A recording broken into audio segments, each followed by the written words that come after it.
Before legends were written in stone and heroes ascended into myth, there was an original Team Dragon Force, the first.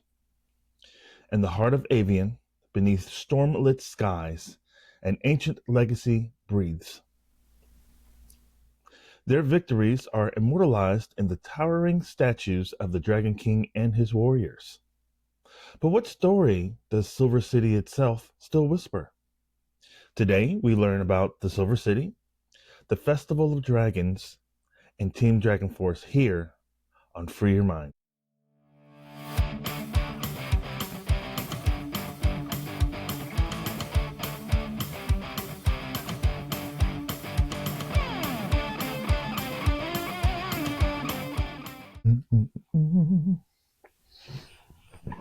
All right, if you have a copy of the book, feel free to follow along.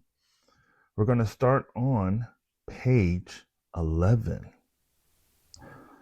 All right. Silver City, the heart of the kingdom of Avian. High up upon Avian Hill sat the Silver City Palace, aka the Thunder Castle. Some would say that its popularity made it a twin to its suburb city Diamond District. Some would argue that it was Avian's true heart.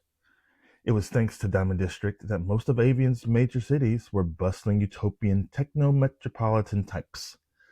Old and ancient, Silver City was finally getting the facelift it deserved. With the blessing of the council, renovations have been fast-tracked for completion by the pilgrimage.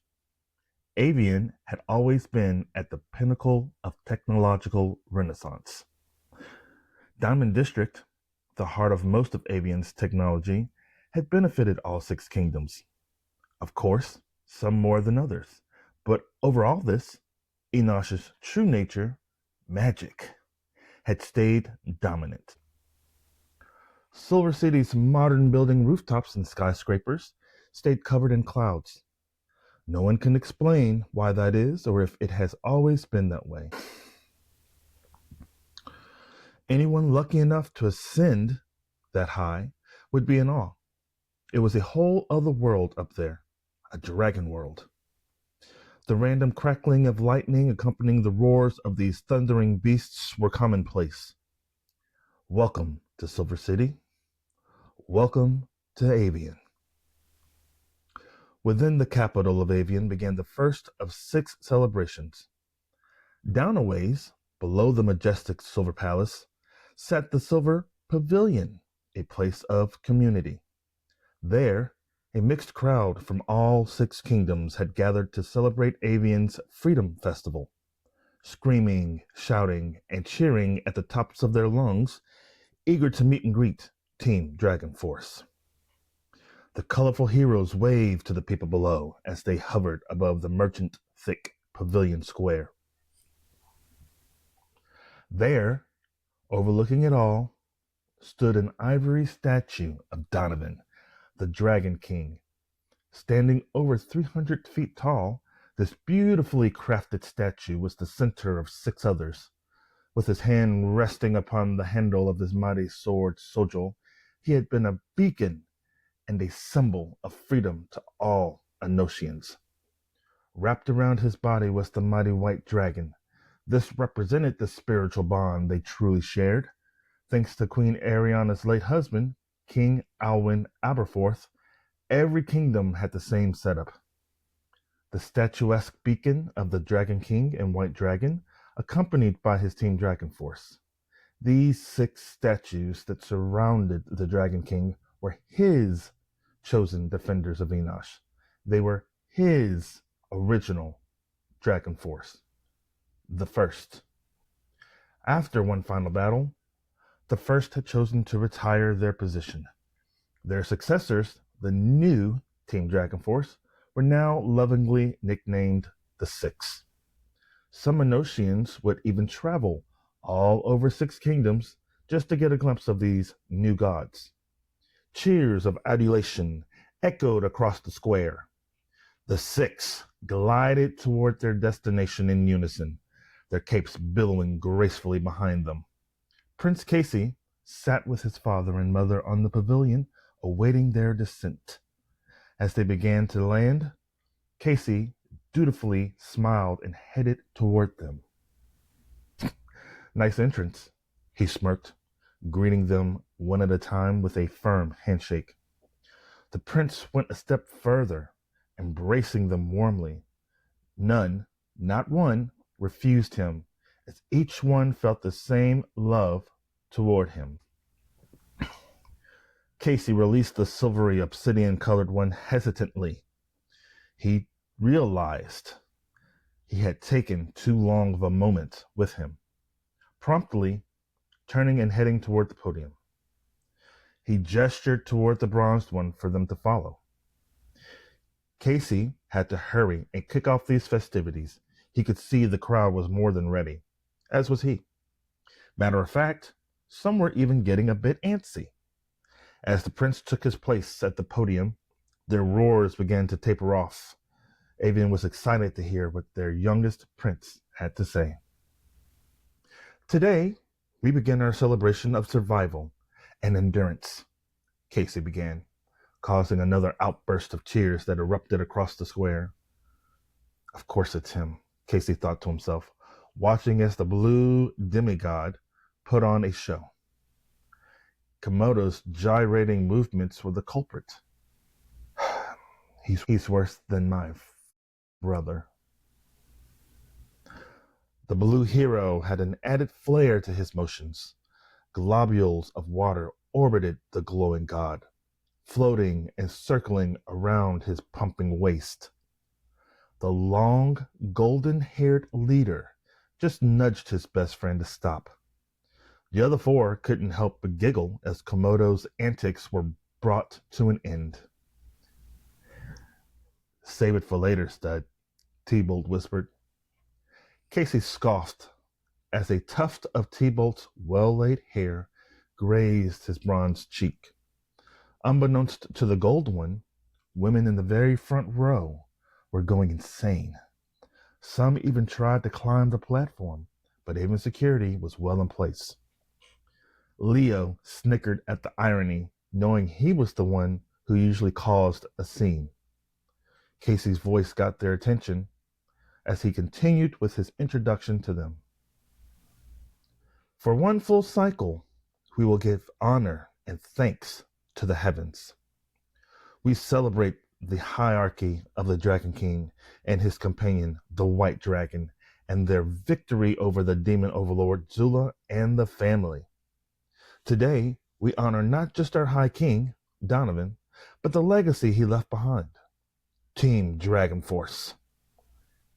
Casey applauded toward the six that stood before the crowd. The introduction caused an overwhelming roar all across the square. T-Bolt was pulled from his thoughts by this, immediately smiling and waving to the crowd below. These yearly celebrations always affected him, depressed him. He had been thinking about his predecessor, the original Golden God, Abraxas. He always felt it should have been him and the others who should be up on stage. It should be them being appreciated. Now, before our festivities officially begin, just a quick word from our very own monarch. Ladies and gentlemen, I present to you my parents, King Robert and Queen Gwyneth of Avian. Now, it's time to transition to the author's corner.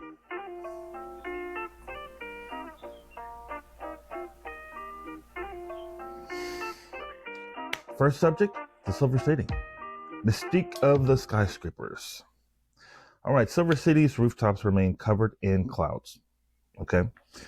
Is this a natural phenomenon, a magical consequence, or something more mystical in origin? That's a really good question. So, I think it's just more mystical, you know.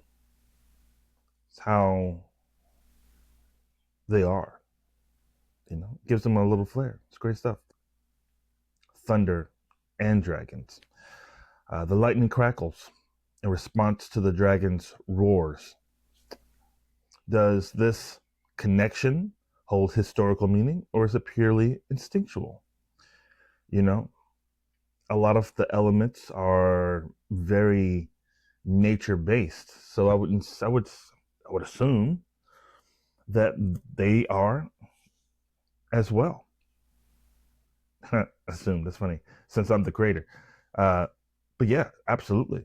You know, the power of the thunder dragon spirit, right, is it's a direct correlation to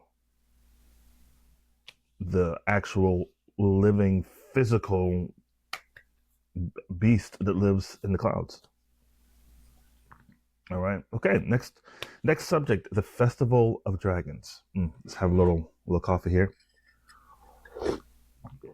Cultural and spiritual significance. The festival marks avians' survival and endurance, but what deeper traditions have evolved around it? You know, that's it's. I think that's just too deep. Um, Things will unfold as you read more books. When it comes to, uh, I guess, the festival, and you get to see another one later on in this book. For the Queen Mother, she holds one. She talks about it in this chapter about holding a festival in Kamal, which is her kingdom. So let's see. Next, Enochian's devotion. Many travel across the six kingdoms to witness the six, or the dragon team, the Team Dragon Force, treating them almost as gods. How has this worship changed over time? I think it started with the Dragon King from get go. After he saved his kingdom from the family, you know, and then he later created the original Team Dragon Force, which were the same six people. If you look at the last video, and I talked about how everyone was dead, and I started naming those names, those are the original Team Dragon Force people.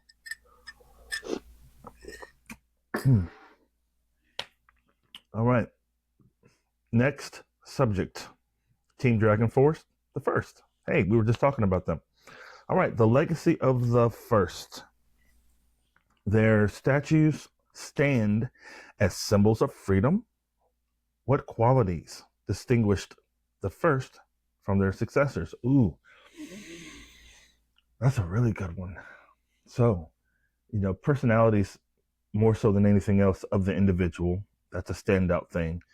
But overall, holistically, I really think it has to do with the nature of the beast, so to speak. For instance, they fought a lot when they were the ones that held the power. I mean, there were some battles that they had, because that side of history, they dealt with a lot, and you will see them in the next book. They are highlighted for sure. Matter of fact, nope, we won't talk about that. But yes, the next book, they are front and center, more so than these guys are. So you will definitely see them in action and doing their thing for sure. Right, so there you go. Okay, so the retirement decision. That's the next thing. The retirement decision. After their final battle, the first stepped down. Was this a personal choice, a necessity, or a predetermined fate? I guess you got to read to find that out, because I ain't gonna tell you. Is there something that I can tell you though? Let's see. I could tell you that it was not a personal choice. That a lot went into it. Like it's a lot, but all good things come to an end. Okay, now lastly, the Dragon King's bond. Now, Donovan's spiritual bond with the White Dragon is deeply significant. Man, it sure is. How does this companionship compare to other legendary figures? Honestly, I don't compare my stuff to anybody else. The closest one I can probably think of is maybe He-Man and Battle Cat, but that's not even on the same level. Not even on the same level. Um, but I can tell you that that white dragon spirit is a key being of connection for the Dragon King, the power, and everything, because he is, for lack of a better word, an acolyte of that power, right? So I guess you believe, let's see, real world application. If you were to compare him to someone like Superman, Superman would be the being, the power that he has, right, would be from the sun, right? So I think that's the closest thing I can think of. Like the white dragon spirit and him are almost the same spirit, so to speak. They're like twin souls in a way, right? That was probably a horrible example, but that's all I got. They're twin flames.